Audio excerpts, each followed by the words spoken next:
धरी धरे महावृषभ वाहिनी माहेश्वरी स्वरूपेण नारायणी नमस्तुते मयूर कुक्कुट।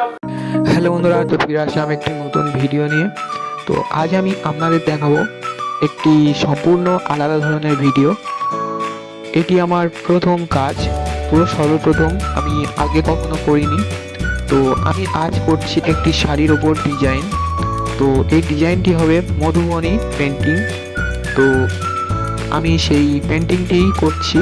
তো প্রথমে এই যে একটা একটা করে মাছ আঁকতে অনেক সমস্যা হচ্ছিল, তার কারণ আমি একটা ডাইস মানে একটি মোটা কার্ডবোর্ডের ওপরে এঁকে সেটা কেটে নিয়ে ঠিক এরকমইভাবে, তো সেটাই আমি শাড়ির ওপরে দিয়ে দিয়ে ছাপ তুলে নিচ্ছি। তো তারপরে আমি সমস্ত কাজ করব। তো প্রথমে আমি এই নিচের এই পাড়ের দিকে এই ডিজাইনটি করে নিচ্ছি। তো এই মাছগুলো ছাপ তুলে তুলে নিচ্ছি। তারপরে ভেতরে যে মাছের চোখ, মাছের ল্যাজ, সমস্ত যে ডিজাইনগুলি হয় সেগুলোই করতে হবে। তো এই যে মাছের যে ওপরে যে পাখনার অংশটি হয় সেটাই আমি আগে করে নিচ্ছি। তো দেখতে থাকুন ভিডিওটি, আপনাদের খুবই ভালো লাগবে।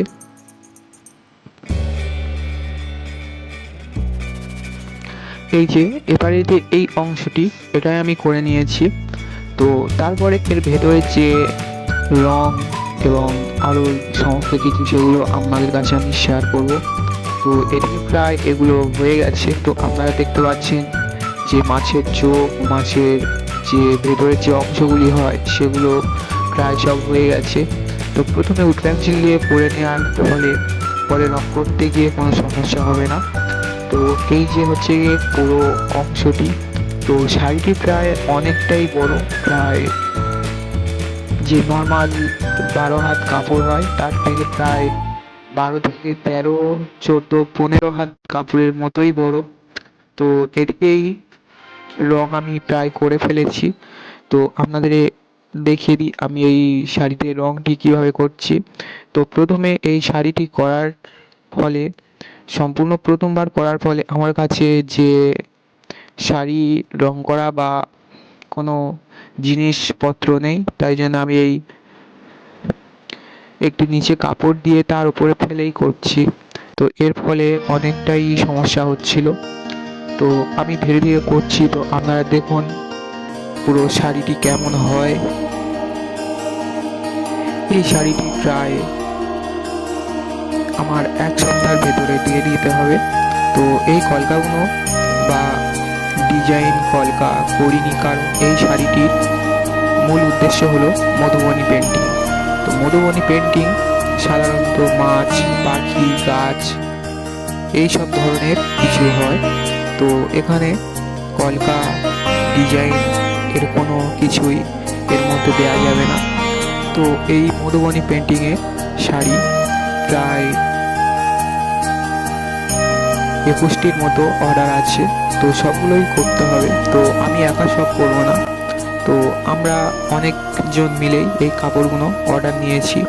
তো সেগুলোই আমরা ধীরে ধীরে সমস্ত কাজটা করব। প্রায় আমাদের 1 মাসের ভিতরে এই 22 থেকে 23টা কাপড় ওদেরকে দিয়ে দিতে হবে। তো সাধারণত প্রায় 1 সপ্তাহ লাগে না এই একটি কাপড় করতে। তো প্রায় লাগে 2 থেকে 3 দিনের ভেতরেই হয়ে যায়। তো এই যে ভেতরে এই যে মাছের কলকাগুলো, ভেতরে এই যে আঁশ, যে মাছের যে ভেতরে যে চোখ, ওই যে ওগুলোই প্রায় হয়ে গেছে। তো আমি আপনাদের একটি করেও দেখিয়ে দিচ্ছি ঠিক আমি কীরকমইভাবে করেছি। এই ভিতরে এই পাড়ের যে কলকাগুলো, তো আমি এখানে সাদা নিয়েই সব কাজ করতে হবে। তো এই যে দেখুন আমি কীরকমইভাবে করছি। তো আপনারা দেখতে থাকুন। তো চ্যানেলে নতুন হয়ে থাকলে অবশ্যই চ্যানেলটিকে সাবস্ক্রাইব করবেন, অবশ্যই বেল আইকনটি প্রেস করবেন যাতে আমার যে কোনো ভিডিও আপনাদের কাছে পৌঁছে যায়।